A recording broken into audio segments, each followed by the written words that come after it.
الحمد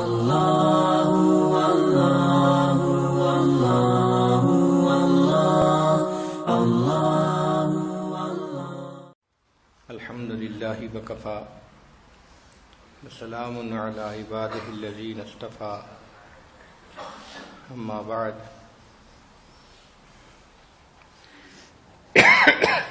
اعوذ باللہ من الشیطان الرجیم بسم اللہ الرحمن الرحیم وقل رب زدنی علما وقال رسول اللہ صلی اللہ علیہ وسلم العلم نور سبحان ربک رب العزت عما یصفون وسلام علی المرسلین والحمد للہ رب العالمین اللہم صلی علی سیدنا محمد وعلی آل سیدنا محمد وبارک وسلم۔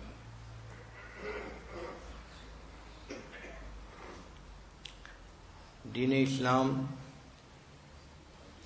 ہر انسان کے لیے علم کا حاصل کرنا ضروری قرار دیتا ہے۔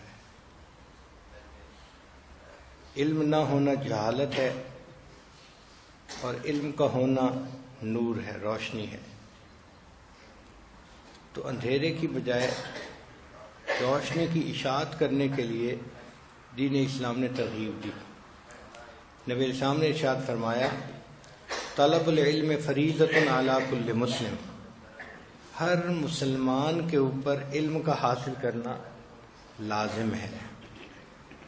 علم دو طرح کا ہوتا ہے، ایک ہے علم الادیان اور دوسرا ہے علم الابدان۔ ایک تو ہے دین کا علم، قرآن و حدیث کا علم، شریعت کا علم،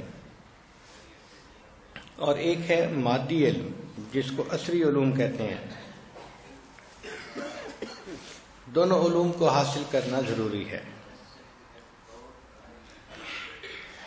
جب کسی کے ہاں بیٹی ہو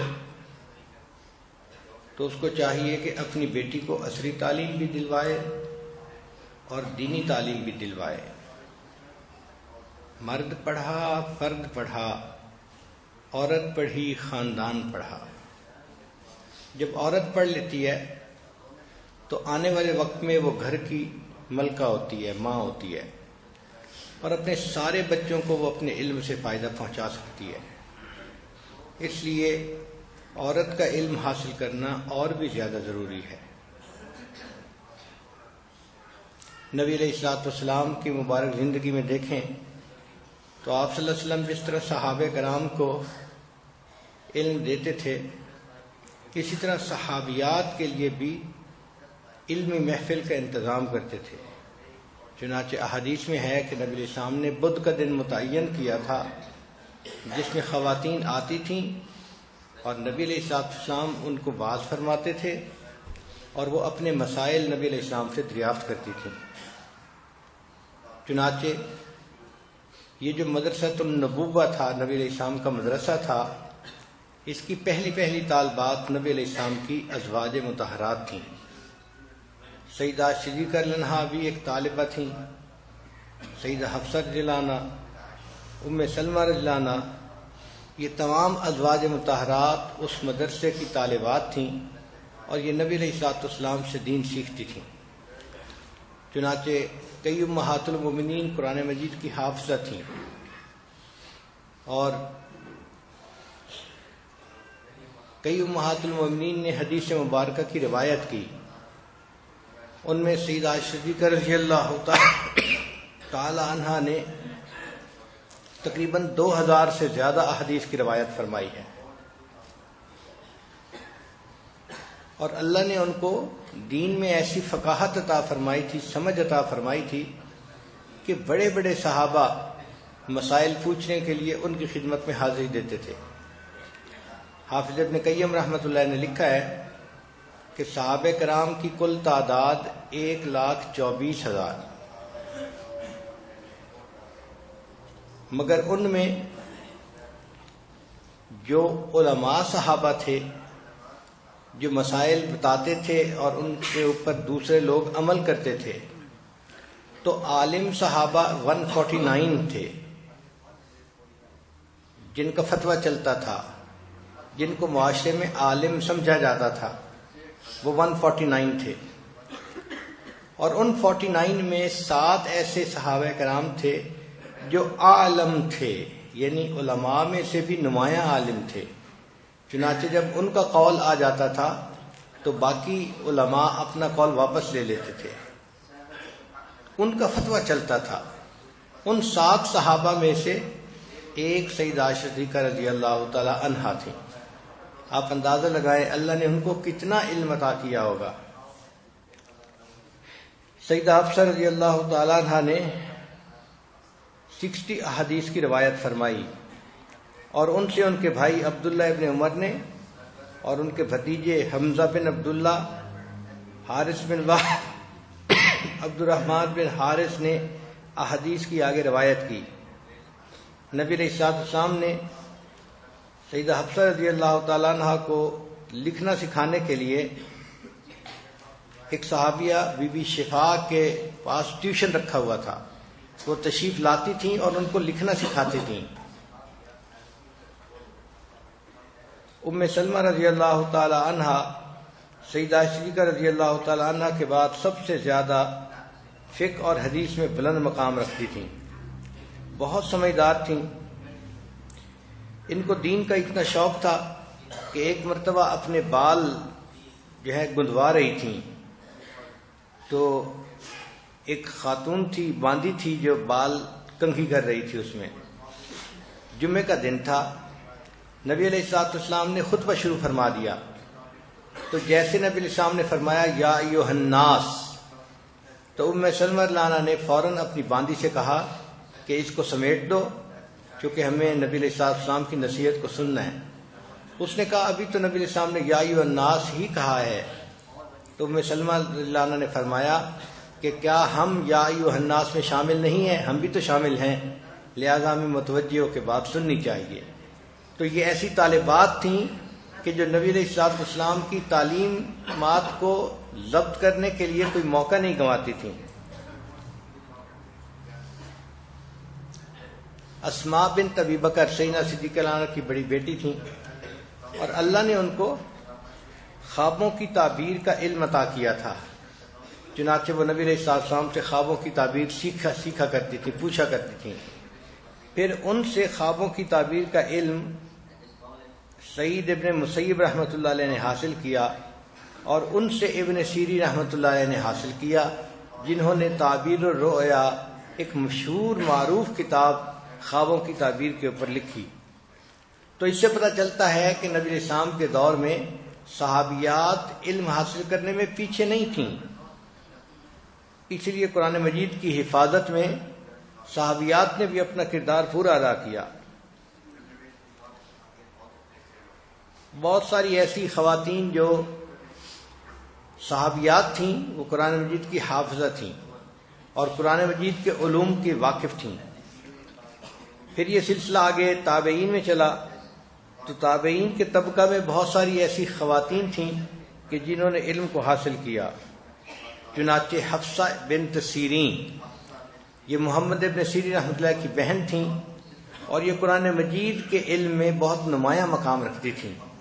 انہوں نے زندگی کے 35 سال اپنے گھر کے ایک کمرے میں گزار دیے، جس کو مسجد بیت کہتے ہیں، گھر کی مسجد، اور 35 سال یہ اعتکاف کی نیت سے اس کمرے میں رہیں۔ صرف وضو تازہ کرنے کے لیے باہر نکلا کرتی تھیں، پھر واپس اسی کمرے میں جاتی تھیں، اور وہاں پر ان کے پاس خواتین آتی تھیں، قرآن پڑھتی تھیں، بچے آتے تھے، قرآن پڑھتے تھے۔ قرآن مجید میں اللہ نے ان کو اتنی مشق عطا فرمائی تھی کہ محمد ابن سیرین رحمۃ اللہ علیہ بھی کبھی کبھی کوئی آیت پڑھنے میں اگر جھجک محسوس کرتے تو اپنی بہن سے پوچھتے تھے کہ مجھے یہ آیت کیسے پڑھنی ہے، یہ لفظ کیسے ادا کرنا ہے، اور یہ اپنے بھائی کی تصحیح فرمایا کرتی تھیں۔ اللہ اکبر کبیرہ، سارا دن بچوں کو پڑھاتی تھیں، پھر ساری رات اسی مسجد میں یہ قرآن مجید تہجد کے اندر پڑھا کرتی تھیں۔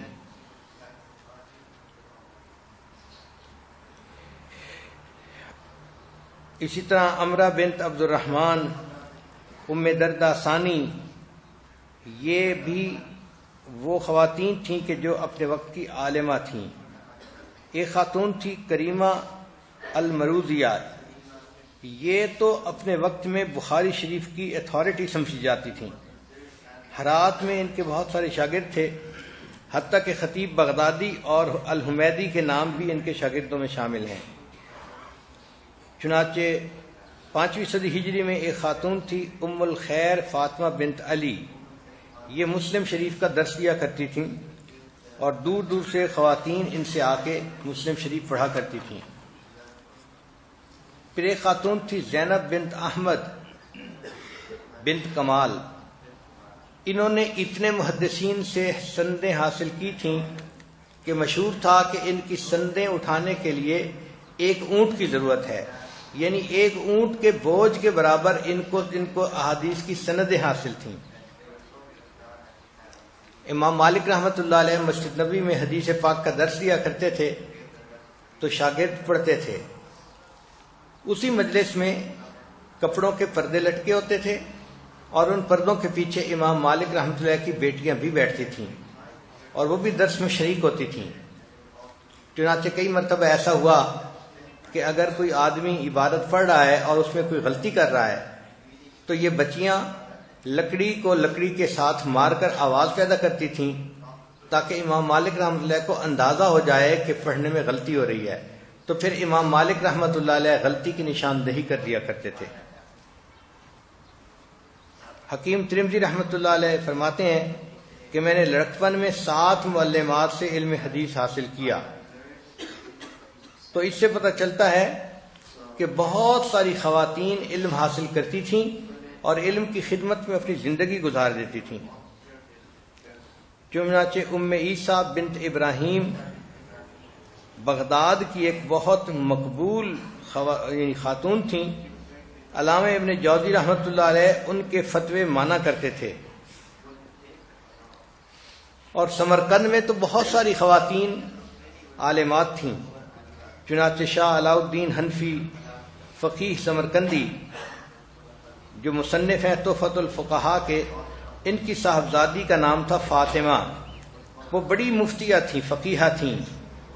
ان کے شوہر نے تحفۃ الفقہاء کی شرح لکھی البدایہ والثنایا، تو ان کے شوہر کی جو کوئی غلطی ہوتی تھی تو اس کی وہ تصحیح کیا کرتی تھیں۔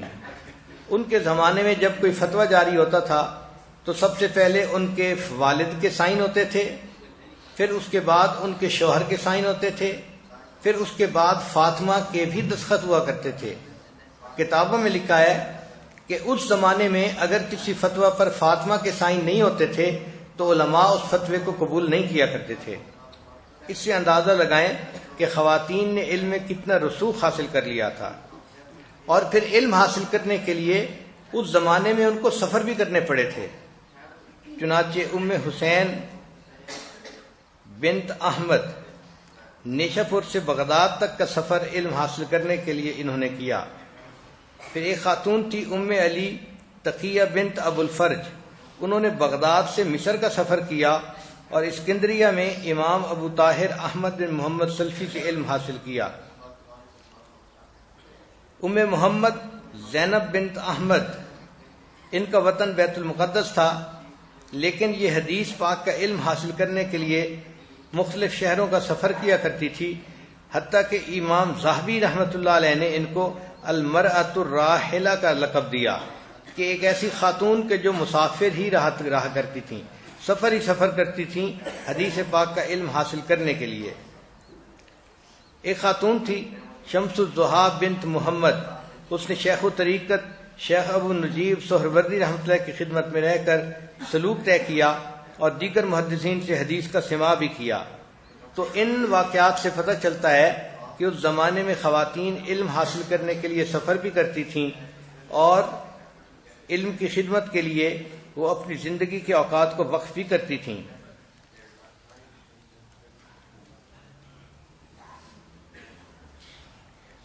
جس طرح مردوں کے اندر خدمت دین کا جذبہ ہوتا ہے، اللہ تعالیٰ نے عورتوں کے اندر بھی خدمت دین کا جذبہ رکھا ہے، لہذا خواتین نے اپنے اپنے وقتوں میں مدارس کو چلائے اور دین کی خدمت کی۔ سلطان صلاح الدین ایوبی کی ایک بہن تھی جو عالمہ اور فاضلہ خاتون تھی، اس نے دمشق میں ایک عظیم الشان مدرسہ تعمیر کروایا اور اس مدرسے کا نام مدرسہ خاتونیہ پڑ گیا، چونکہ خاتون بنانے والی تھی تو مدرسہ خاتونیہ کے نام سے وہ مشہور ہوا، اور اس کے اخراجات کے لیے انہوں نے اپنی بہت بڑی جائیداد وقف کر دی تھی۔ یعنی ان کے دل میں دین کا اتنا شوق تھا کہ دین کے علم کے لیے خود مدرسہ بھی بنوایا اور مدرسہ چلنے کے لیے ایک بڑی جائیداد بھی انہوں نے وقف کر دی۔ چنانچہ بی بی مریم اندلسیہ، یہ اندلس کے اندر ایک عالمہ تھیں 4 صدی ہجری میں، انہوں نے اشبیلیہ میں ایک درسگاہ قائم کی جس میں علم کا شوق رکھنے والی خواتین دور دور سے آ کر ان سے تعلیم حاصل کیا کرتی تھیں۔ پھر 6 صدی ہجری میں ایک خاتون گزری ہیں، ان کا نام تھا شہدہ، مگر ان کا لقب پڑ گیا فخر النساء، یعنی وہ اتنی عالمہ فاضلہ تھیں، نیک تھیں، تقیہ نقیہ تھیں کہ ان کو فخر النساء کا لقب دیا گیا کہ عورتوں کے ان کے اوپر گویا فخر تھا۔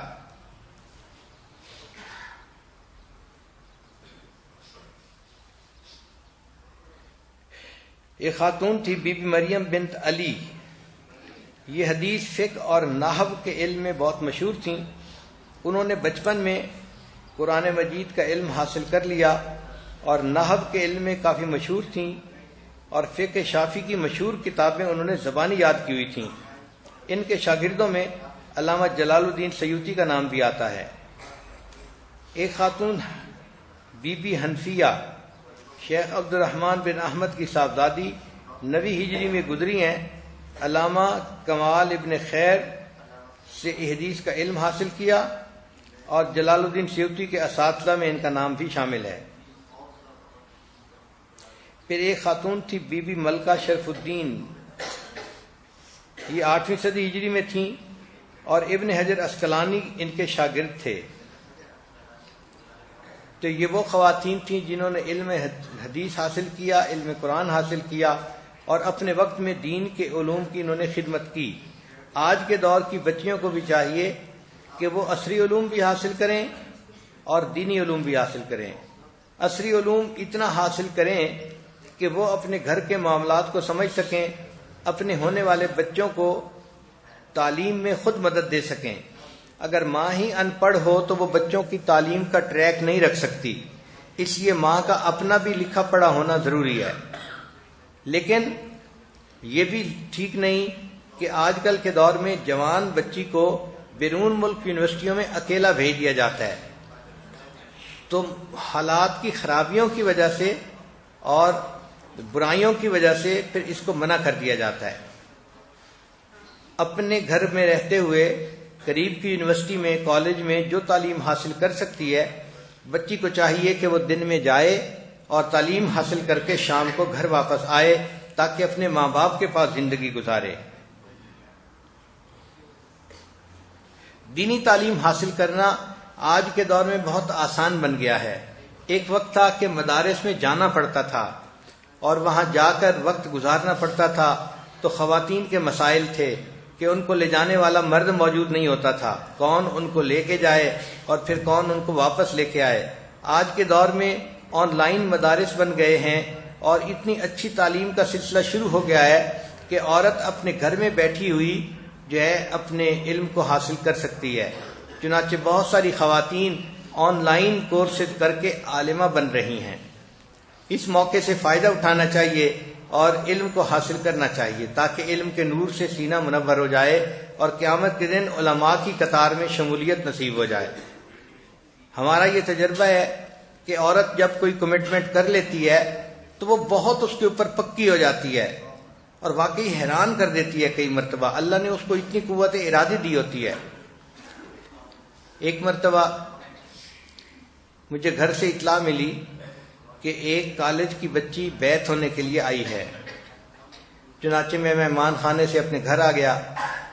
پردے کے پیچھے ایک کالج کی لڑکی تھی، اس نے توبہ کے کلمات پڑھے اور میں نے اس کو کچھ معاملات بتا دیے۔ معاملات پوچھنے کے بعد وہ کہنے لگی کہ حضرت آپ مجھے گائیڈ کریں کہ مجھے اب کیا کرنا چاہیے۔ میں نے پوچھا کہ آپ نے پہلے کیا کیا ہے؟ اس نے کہا کہ میں نے BA کا امتحان دے دیا ہے اور اب میں فارغ ہو گئی ہوں، اس لیے جو اب آپ کہیں گے میں وہی کروں گی۔ میں نے کہا کہ میں آپ کو ایک مشورہ دیتا ہوں، اگر آپ اس پر عمل کر لیں تو آپ کے لیے بہت فائدہ مند ہوگا۔ اس نے پوچھا کیا؟ میں نے کہا کہ ہمارے مدرسے کے جو وفاق کے امتحان ہیں ان میں تقریباً 4 مہینے ابھی باقی ہیں، تو آپ ایسا کریں کہ آپ اس کے پہلے سال کے اندر داخلہ لے لیں عالمہ کورس میں، اور چونکہ آپ نے BA پڑھا ہوا ہے تو آپ کے لیے پہلا سال کی کتابیں پڑھنا اتنا مشکل نہیں ہوگا، اور ہم آپ کی اسپیشل فیور بھی کریں گے کہ جو مدرسے کی معلمات ہیں ان سے گزارش کریں گے کہ آپ کو دن میں بھی پڑھائیں، اور جب مدرسے کی بچیاں چلی جاتی ہیں ڈے اسکالر تو اس وقت میں وہ آپ کو 1-on-1 بیسس پہ ٹائم دے کے مزید بھی ٹیوشن ورک کریں تاکہ آپ کی پروگریس اچھی ہو جائے۔ اس نے کہا ٹھیک ہے، میں اپنی امی سے بات کر کے کل آ کے داخلہ لے لوں گی۔ چنانچہ وہ بچی گھر واپس گئی، اس نے اپنی والدہ سے اجازت لی اور اگلے دن آ کے اس نے مدرسے میں اپنے نام کی رجسٹریشن کروا دی۔ اس نے پڑھنا شروع کر دیا۔ ہم نے بھی معلمات سے کہہ کے اس کا ایک اسکیجول بنوا دیا کہ وہ دن میں بھی کلاس کے ساتھ پڑھے، اور جب دوپہر کو کلاس سے چھٹی ہو جائے تو پھر وہ ٹیوشن ورک کرے تاکہ جو اس کا کورس رہ گیا ہے اس کو بھی وہ کور اپ کر لے۔ چنانچہ اس طرح اس بچی کی تعلیم کا سلسلہ بہت اچھا چلنا شروع ہو گیا، بچی بھی بہت شوق سے پڑھنے لگ گئی۔ ہم مطمئن ہو گئے کہ اللہ تعالیٰ نے فضل فرما دیا۔ پھر ایک دن ایسا ہوا کہ مجھے گھر والوں نے اطلاع بھیجی کہ جی فلاں بچی جو ہے وہ آج صبح سے رو رہی ہے اور کسی سے کوئی بات ہی نہیں کر رہی، اور بس اس کی آنکھوں سے آنسو ہی ٹپکتے چلے جا رہے ہیں۔ میں نے بھی اس سے بات کرنے کی کوشش کی ہے تو اس نے مجھ سے بھی بات نہیں کی، تو آپ پلیز گھر آئیں اور آپ آ کے اس سے بات کریں، ہو سکتا ہے کہ وہ آپ کے سامنے اپنی بات کو کھول دے۔ چنانچہ پھر میں مہمان خانے سے گھر آیا، اس بچی کو ہم نے پردے کے پیچھے بٹھایا، اس سے میں نے پوچھا کہ کیا ہوا۔ جیسے ہی پوچھا کیا ہوا، اس بچی نے تو اونچا اونچا رونا شروع کر دیا، ایسے جیسے گھر کا کوئی بندہ فوت ہو جاتا ہے نا، اس طرح غمزدہ ہو کے وہ بچی رو رہی تھی۔ تو مجھے محسوس ہوا کہ some thing is seriously wrong some where, بچی بہت زیادہ دکھی ہے، پریشان ہے، تو اس کی پریشانی کا کوئی حل ڈھونڈنا چاہیے۔ چنانچہ تھوڑی دیر کے بعد میں نے اس بچی سے کہا کہ آپ ذرا میری بات تو سنیں، مگر وہ اتنا رو رہی تھی کہ میری بات تو اس تک شاید پہنچ ہی نہیں رہی تھی۔ تو پھر میں نے تھوڑی دیر کے بعد اسے کہا کہ دیکھیں، اگر تو آپ کا مسئلہ رونے سے حل ہوتا ہے تو میں بھی تھوڑی دیر آپ کے ساتھ بیٹھ کے رو لیتا ہوں، اور اگر میری بات سن کے اس پر عمل کرنے سے مسئلہ حل ہوتا ہے تو آپ رونا بند کریں اور میری بات کو سنیں۔ چنانچہ اس بچی نے ہمت کر کے جو چپ ہو گئی، سسکیاں لے رہی تھی، اور اس نے پھر میری بات سنی۔ میں نے اس سے کہا کہ آپ مجھے بتائیں کہ آپ کا مسئلہ ہے کیا تاکہ اس کا کوئی حل سوچا جائے۔ اس نے کہا جی کہ مسئلہ یہ ہے کہ میرے والدین نے میری شادی کی تاریخ طے کر دی ہے امتحان سے 3 دن پہلے۔ اب اگر امتحان سے 3 دن پہلے میری رخصتی ہو جائے گی تو میں تو ان دنوں میں امتحان نہیں دے سکتی، میرا تو سال ضائع ہو گیا، اور میں انکار بھی نہیں کر سکتی، اور والدین کے فیصلے ہیں، انہوں نے فیصلہ بھی کر دیا اور اناؤنس بھی کر دیا۔ تو میں نے کہا اچھا یہ مجھے بتاؤ کہ تمہاری شادی ہو کہاں رہی ہے، رشتہ داروں میں یا کہیں باہر؟ اس نے کہا نہیں، میری پھوپھی کا بیٹا ہے، میرا فرسٹ کزن ہے، اس کے ساتھ ہو رہی ہے۔ میں نے کہا اچھا اب میری ایک بات سنو کہ پھوپھی کا بیٹا یا اتنا فرسٹ کزن، آدمی کو کچھ نہ کچھ اس کی شخصیت کا اندازہ ہوتا ہے۔ کہتے ہیں ہاں میں بچپن میں ہم اکٹھے کھیلتے تھے، میں جانتی ہوں اس کو کہ اس کی شخصیت کیسی ہے۔ میں نے کہا اچھا یہ بتائیں کہ جب آپ ایسا کریں کہ آپ اپنی امی سے یہ کہیں کہ شادی کے جو کپڑوں کی تیاری ہے وہ آپ نے کرنی ہے اور میری باقی بہنوں نے کرنی ہے، میں مدرسے پڑھتی رہوں گی، اور جس دن رخصتی ہے اس سے 1 دن پہلے میں مدرسے سے واپس آ جاؤں گی۔ اس نے ماں سے بات کی تو والدہ نے بات کو مان لیا۔ چنانچہ بچی مدرسے میں پڑھتی رہی، اور جس دن اس کی رخصتی تھی اس سے 1 دن پہلے وہ مدرسے سے گھر واپس گئی۔ پھر بعد میں شادی کے بعد اس نے واقعہ سنایا کہ جب میں گھر گئی تو میری ساری رشتہ دار خواتین آئی ہوئی تھیں، وہ بڑی انتظار میں تھیں۔ جیسے ہی میں گئی مجھے کہنے لگ گئیں تم کہاں چلی گئی تھی، ہم تمہارے انتظار میں بیٹھی تھیں۔ پھر امی نے مجھے کہا کہ دیکھو وہ جو مہندی لگانے والی عورت ہے وہ آئی ہوئی ہے، تمہارے انتظار میں ہے، جلدی کرو ہاتھ پاؤں پہ مہندی لگوا لو۔ اب ہاتھ پاؤں پہ مہندی لگوانا تھا تو وہ کہنے لگی کہ میں نے امی سے کہا کہ امی مجھے لوگوں کے سامنے بیٹھ کے مہندی لگوانے میں حیا محسوس ہوتی ہے، کتنا اچھا ہو کہ آپ مجھے اوپر کی سٹوری پہ بھیج دیں۔ ہمارے گھر کے اوپر کی سٹوری پہ بھی کچھ کمرے تھے، تو امی نے کہا ٹھیک ہے تم اوپر چلی جاؤ۔ چنانچہ میں اوپر چلی گئی، وہاں تنہائی تھی، وہاں میں نے ہاتھوں پہ بھی مہندی لگوا لی، پاؤں پہ بھی مہندی لگوا لی اور بیٹھ گئی۔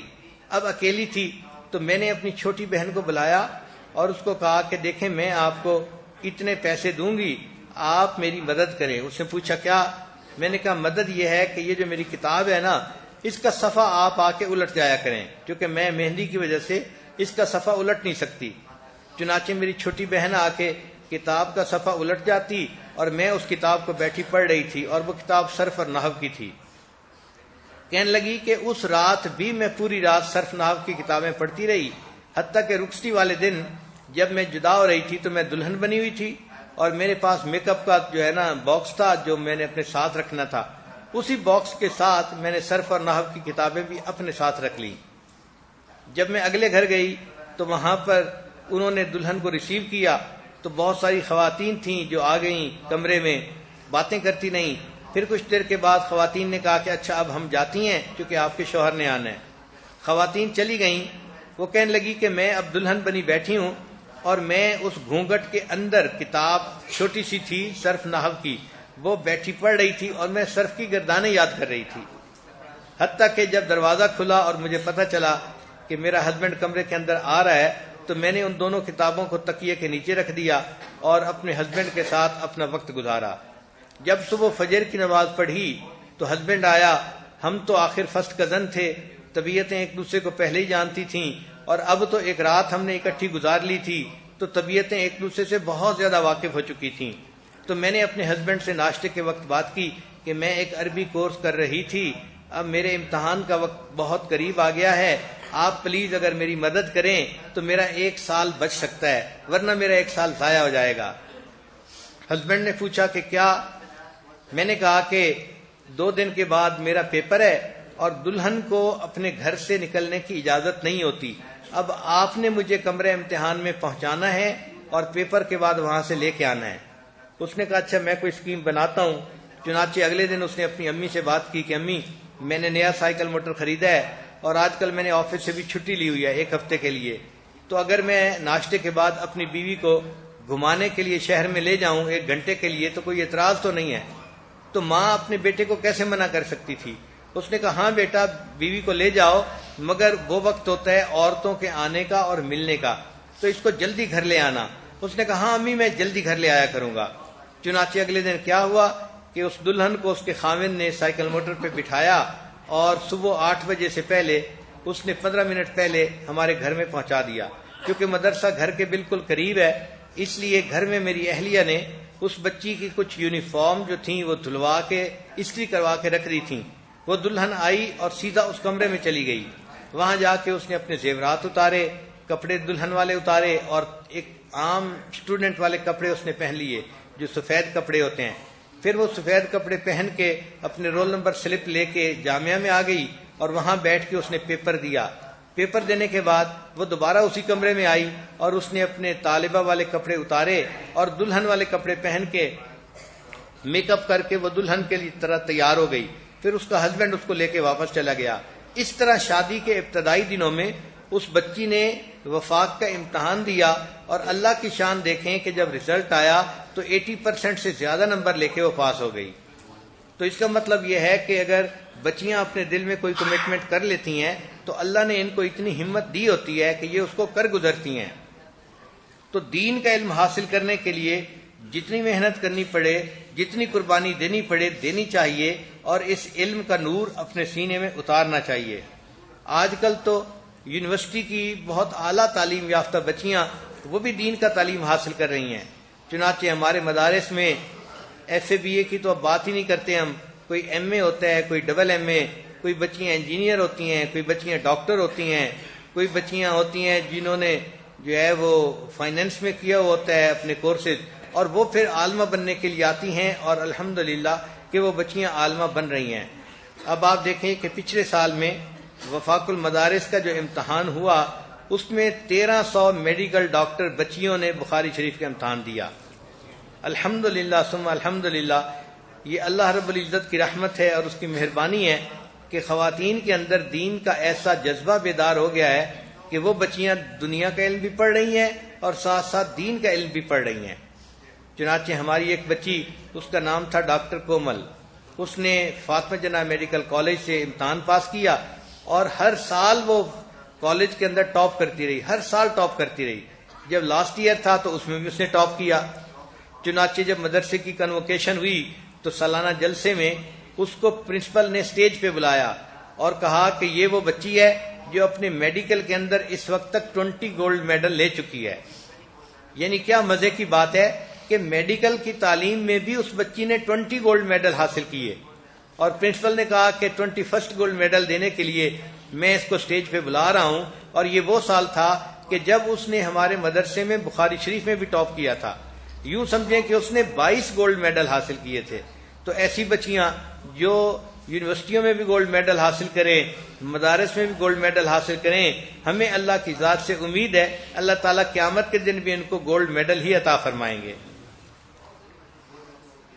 اس سال ہماری ایک بچی ہے جو ہارورڈ سے پڑھی ہوئی ہے اور M D P H D ہے۔ اول تو M D P H D سن کے ہی بندہ حیران ہو جاتا ہے کہ اتنی اعلیٰ تعلیم یافتہ بچی، اور اس نے بھی اس سال جو ہے عالمہ کا کورس اس میں داخلہ لے لیا۔ اب وہ الحمدللہ آئندہ 2-3 سالوں میں عالمہ بن جائے گی۔ اب M D P H D ہو اور عالمہ بھی ہو اور وہ دین کا کام کرے تو اس کے دین کے کام میں برکت ہوتی ہے۔ تو الحمدللہ کہ آج کے دور میں اللہ رب العزت نے دین اسلام کی تقویت کے لیے یہ ایک نیا سلسلہ ایسا شروع کروا دیا ہے کہ جس کی وجہ سے بچیاں دنیا کا علم بھی حاصل کر رہی ہیں اور ساتھ ساتھ دین کا علم بھی حاصل کر رہی ہیں اور خوب دین کے کام میں لگی ہوئی ہیں۔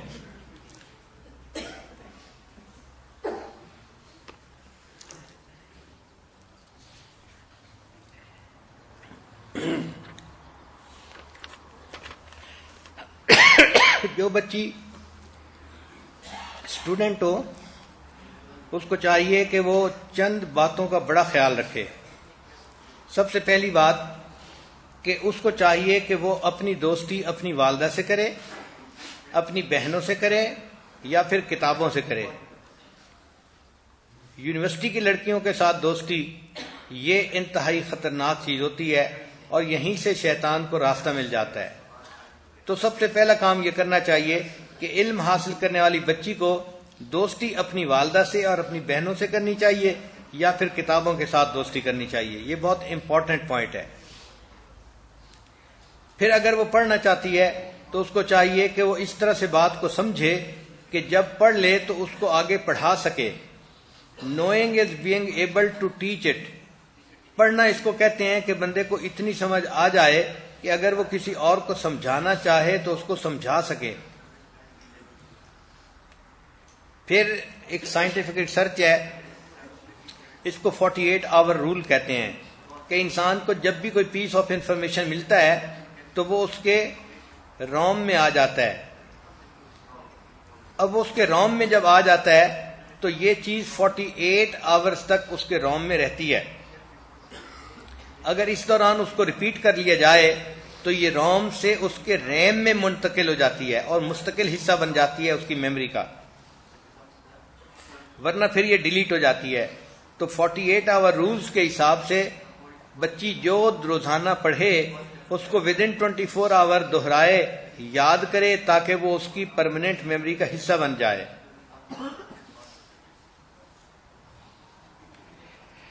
پھر جو کچھ پڑھا جائے کلاس فیلوز کے سامنے اس کو ایکسپلین کرنے کی کوشش کریں۔ ہمارے مدارس کے اندر ایک تکرار کا عمل ہے جو بہت ہی فائدہ مند ہے۔ لِكُلِّ شَيْءٍ بَابٌ وَبَابُ الْعِلْمِ تَكْرَارٌ۔ ہر چیز کا ایک دروازہ ہوتا ہے اور علم کا دروازہ تکرار ہے۔ چنانچہ مدارس میں جو بچیاں پڑھتی ہیں وہ بھی پڑھنے کے بعد کلاس فیلوز کے ساتھ بیٹھ کے تکرار کرتی ہیں۔ تو کوئی اگر ایسی صورت ہو کہ بچی جو پڑھے روزانہ کسی دوسرے کے ساتھ بیٹھ کے تکرار کر لے تو اس سے اس کے علم میں اور زیادہ اضافہ ہو جائے گا۔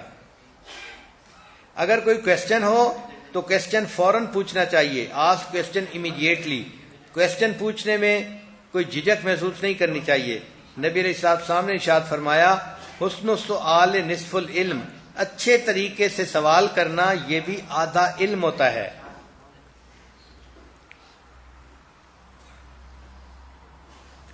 چنانچہ اپنی کنسنٹریشن کو بحال رکھنا چاہیے، خاص طور پر کلاس میں، تاکہ جو معلمہ پڑھا رہی ہے اس سے پورا علم حاصل ہو سکے۔ یہ سب سے پہلا پوائنٹ تھا۔ دوسرا پوائنٹ تھا کہ don't multi task while studying. بچوں میں ایک بڑی خراب عادت ہوتی ہے کہ پڑھنے کے دوران وہ ایک وقت میں دو کام کر رہے ہوتے ہیں۔ یہ ملٹی ٹاسکنگ پڑھنے کے لیے بہت نقصان دہ ہوتی ہے۔ چنانچہ پڑھنے کے دوران ڈو ناٹ یوز فون اور انٹرنیٹ اور اس طرح کی کوئی اور چیز، کوئی اور کام ساتھ مت رکھیں۔ کئی بچیوں کو عادت ہوتی ہے گھروں میں ٹی وی کے سامنے بیٹھ کے پڑھتی ہیں، تو ایسی بچیوں کی پڑھائی اچھی نہیں ہوتی۔ اسی طرح ڈرائیونگ کے وقت میں بھی فون کا استعمال اچھا نہیں ہوتا، اس سے بچنے کی ضرورت ہوتی ہے۔ Effect of multitasking on student is always negative. پھر تیسرا پوائنٹ ہے سلیپ ویل تھنک ویل۔ جب آپ کی نیند اچھی ہوگی تو پھر آپ کی سوچ بھی بہتر کام کرے گی۔ چنانچہ ریسرچ کی گئی ہے یونیورسٹیوں میں کہ 1 نائٹ اگر سلیپ لیس کوئی بندہ گزارے تو اس کی 30% میموری اس سے متاثر ہوتی ہے، ریڈیوس ہو جاتی ہے۔ بعض بچیاں پیپر کے دنوں میں پوری رات جاگتی رہتی ہیں، سوتی نہیں ہیں، تو یہ بچیاں جب پیپر حل کرنے کے لیے کمرے امتحان میں جاتی ہیں تو پیپر کے دوران ان کو نیند آ رہی ہوتی ہے، اور اگر نیند نہ بھی آئے تو ان کی میموری کا 30% حصہ ان کے پاس نہیں ہوتا، تو اس کا نقصان ہی ہوتا ہے۔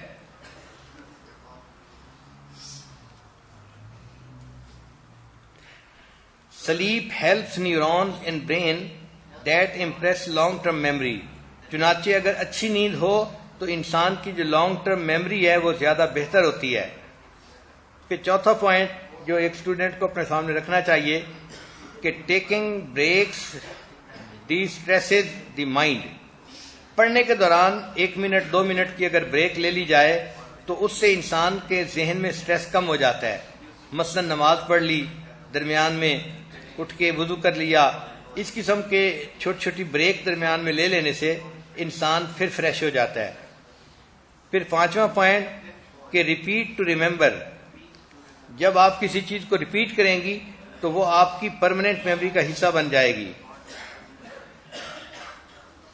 ریسرچ بتاتی ہے کہ 90% of what we learn in class is forgotten in first 30 days if we do not repeat it۔ پھر چھٹا پوائنٹ ہے کہ ایٹ اے ہیلدی ڈائٹ۔ اچھا کھانا کھانا چاہیے، مناسب کھانا کھانا چاہیے۔ اور 7واں ہے اوائڈ کلوٹر ڈیورنگ اسٹڈی۔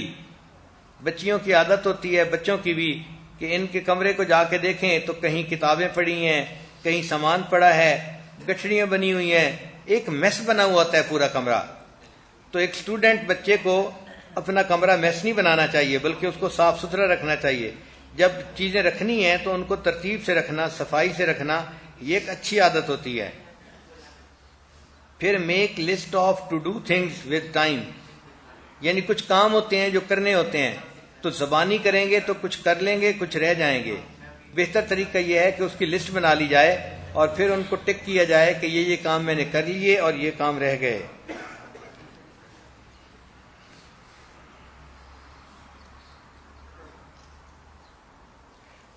پھر اسٹوڈنٹ کو چاہیے کہ اپنی مختلف سبجیکٹ کی چیزوں کے لیے الگ الگ فولڈرز بنائے جائیں۔ فولڈرز الگ الگ ہونا، اس سے طالب علم کا کام کافی آسان ہو جاتا ہے۔ اس کی چیزیں سارٹڈ رہتی ہیں اور آپس میں مکس نہیں ہوتی، ورنہ ایک چیز کو ڈھونڈنے میں وہ ساری چیزوں کو الٹ پلٹ کر دیتے ہیں۔ یہ وہ مینجمنٹ ہے جو کسی بھی طالبہ کو کام آ سکتی ہے اور اس سے اس کے تعلیم میں اس کا فائدہ ہو سکتا ہے۔ پھر تعلیم حاصل کر کے اللہ سے دعا بھی مانگے کہ اے اللہ اس علم کا نور میرے سینے میں اتار دیجئے، کیونکہ جب اللہ تعالیٰ سینے میں نور اتار دیتے ہیں تو پھر انسان علم سے، نور سے فائدہ اٹھانے والا بن جاتا ہے۔ تاریخ میں ایسی ایسی خواتین بھی گزری ہیں کہ جو قرآن و حدیث کا علم رکھتی تھیں اور اللہ تعالیٰ کی بہت مقبول بندیوں میں شامل تھیں، عبادت گزار تھیں، اور وقت کے بڑے بڑے علماء ان سے اپنے لیے دعائیں کروایا کرتے تھے۔ چنانچہ ایک بی بی تھی، اس کا نام تھا آمنہ رملیہ۔ ایک مرتبہ وہ بیمار تھیں تو ان کی عادت کے لیے بشر حافظ رحمۃ اللہ علیہ تشریف لائے اور تھوڑی دیر کے بعد امام احمد بن حنبل رحمۃ اللہ علیہ بھی تشریف لائے۔ تو جب وہاں بیٹھے ہوئے تھے تو کوئی بات چلی، تو امام احمد بن حنبل رحمۃ اللہ علیہ نے کہا کہ میرے لیے مغفرت کی دعا کر دیجئے۔ چنانچہ امام احمد نے ان سے اپنی بخشش کی دعا کروائی۔ آپ ذرا غور کیجئے، امام احمد بن حنبل رحمۃ اللہ علیہ کا علمی اعتبار سے کیا رتبہ تھا، اتنے بلند رتبے پہ جو فائز شخصیت تھی وہ بھی اس خاتون سے دعا کروا رہی ہے۔ چنانچہ انہوں نے سب کے لیے دعا کر دی، بخشش کی۔ امام احمد بن حنبل رحمۃ اللہ علیہ فرماتے ہیں اگلے دن میں بیٹھا ہوا تھا، اچانک میری گود میں ایک پرچی چھوٹی سی آ کر گری۔ فرماتے ہیں میں نے اس کو اٹھایا تو لکھا ہوا تھا کہ ہم نے تمہاری بخشش بھی کر دی، اور اگر ہم چاہتے تو تمہارے لیے اور بھی بہت کچھ کر سکتے تھے۔ یعنی دعا مانگنے والے کی دعا اتنی اللہ کے ہاں قبول تھی کہ اللہ نے بخشش کا وعدہ بھی فرما دیا، اور ساتھ یہ بھی بتا دیا کہ یہ تو ایک چیز مانگی گئی تھی، اگر اس سے اوپر بھی کچھ مانگتے تو ہم وہ بھی عطا کر دیتے۔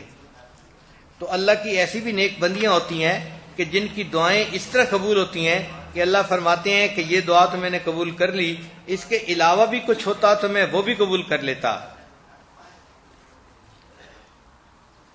تو بچی اپنی زندگی میں جب ایک اسٹوڈنٹ ہو تو اس کو چاہیے کہ وہ بہترین طالبہ بنے اور اپنی زندگی علم حاصل کرنے میں خوب مصروف رکھے، تاکہ علم کے نور سے سینہ منور ہو اور یہ علم کا نور اس کو پوری زندگی کام آئے۔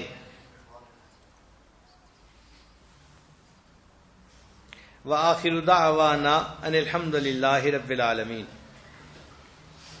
دعا سے پہلے تھوڑی دیر کے لیے مراقبہ کر لیجئے، آنکھوں کو بند کر لیجئے، سر کو جھکا لیجئے، دنیا اور جو کوئی دنیا میں ہے اس سے ہٹ کٹ کے اللہ رب العزت کی یاد میں ڈوب جائیے۔ انسان جب اپنے اندر جھانکتا ہے اسے اپنی اصل تصویر نظر آتی ہے۔ اپنے من کے دریچے کو کھولیے، اپنی اصل تصویر کو دیکھیے۔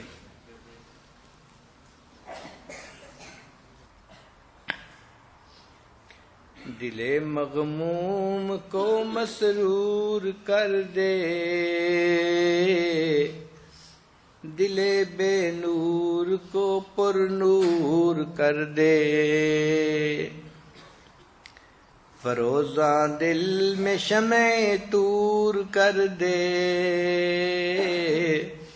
یہ گوشہ نور سے معمور کر دے، میرا ظاہر سنور جائے الہی، میرے باطن کی ظلمت دور کر دے، میرا ظاہر سنور جائے الہی، میرے باطن کی ظلمت دور کر دے، مئے وحدت پلا مخمور کر دے، محبت کے نشے میں چور کر دے، مئے وحدت پلا مخمور کر دے، محبت کے نشے میں چور کر دے۔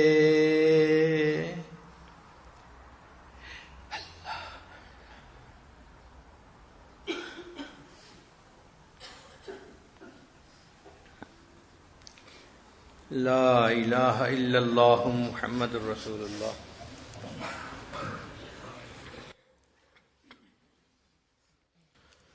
سبحان ربی الوہاب، اللہم صلی علی سیدنا محمد وعلی آل سیدنا محمد وبارک وسلم۔ اللہم انت السلام ومنک السلام، تبارکت الجلال والاکرام۔ اے پروردگار عالم، ہمارے صغیرہ کبیرہ گناہ معاف فرما۔ اللہ وہ گناہ جو ہم نے دن میں کیے معاف فرما، وہ گناہ جو ہم نے راتوں میں کیے معاف فرما۔ اللہ وہ گناہ جو ہم نے محفلوں میں کیے معاف فرما، وہ گناہ جو ہم نے تنہائیوں میں کیے معاف فرما۔ اے میرے مولا، وہ گناہ جو ہم نے ارادوں سے کیے معاف فرما، وہ گناہ جو ہم نے بنا ارادے کیے معاف فرما۔ پروردگار عالم، جو گناہ ہمیں یاد ہیں وہ بھی معاف فرما، وہ گناہ جو ہم کر کے بھول گئے وہ بھی معاف فرما۔ اے میرے مولا، ہم ظاہر میں بندے ہیں، حقیقت میں نہایت گندے ہیں۔ اللہ من کی گندگیوں کو دور فرما، اللہ دلوں کی سختیوں کو دور فرما، پروردگار عالم انگ انگ سے اپنے ذکر کو جاری فرما، روئیں روئیں سے اپنے ذکر کو جاری فرما، ہڈی ہڈی بوٹی بوٹی میں اپنی محبت پیدا فرما، اللہ ہمیں قرضوں سے محفوظ فرما، مرضوں سے محفوظ فرما، حاسدین کے حسد سے محفوظ فرما، دشمنوں کی دشمنی سے محفوظ فرما، جان مال کی حفاظت فرما، عزت آبرو کی حفاظت فرما، اللہ ہمارے ایمان کی حفاظت فرما، اے بے کسوں کے دستگیر، اے ٹوٹے دلوں کو تسلی دینے والے، اے خالی جھولیوں کو بھر دینے والے، اے میرے مولا بڑی دور سے آئے ہیں، بڑی دیر سے آئے ہیں، اللہ بڑی امیدیں لے کے آئے ہیں، پروردگار عالم ہماری امیدوں کو پورا فرما، اے میرے مولا اس شخص کے اوپر کوئی حسرت نہیں ہوتی جو بت کدے سے نکل کر جہنم میں ڈال دیا جائے، اللہ حسرت تو اس کے اوپر ہوگی جو پیدا مسلمان گھرانے میں ہوا، ماں باپ نے کلمہ پڑھنا سکھایا، وقت کے ساتھ حافظ بنایا، عالم بنایا، اللہ بزرگوں کی صحبت میں رہا، اللہ تیرے گھر میں آیا، آپ نے قبول نہ فرمایا، پھر اٹھا کے جہنم میں ڈال دیا، اللہ اس سے زیادہ تو بدبخت کوئی نہیں ہوگا، اللہ اس سے زیادہ شقی تو کوئی نہیں ہوگا جو تیرے نیک بندوں کی محفلیں بھی اٹینڈ کرتا رہا، اللہ ان کی صحبت میں بھی بیٹھا رہا، اللہ پھر بھی آپ نے قبول نہ کیا، اے میرے مولا ہمیں بدبخت ہونے سے بچا لیجئے، اللہ شقی ہونے سے بچا لیجئے، پروردگار عالم اپنے مقبول بندوں میں شامل فرما لیجئے، اے میرے مولا ہمارے ساتھ رحمت کا معاملہ فرما دیجئے، اللہ آپ نے قرآن مجید میں فرمایا یا ایھا الناس انتم الفقراء، اور دوسری جگہ فرما دیا انما الصدقات للفقراء، اے میرے مولا اگر صدقات فقیروں کے لیے ہیں، اللہ ہمیں اپنی ستاری کا صدقہ دے دیجئے، اللہ غفاری کا صدقہ دے دیجئے، اللہ اپنی کریمی کا صدقہ دے دیجئے، اے میرے مولا آپ نے قرآن مجید میں فرمایا ادعونی استجب لکم، تم مجھ سے دعا مانگو میں دعائیں قبول کروں گا،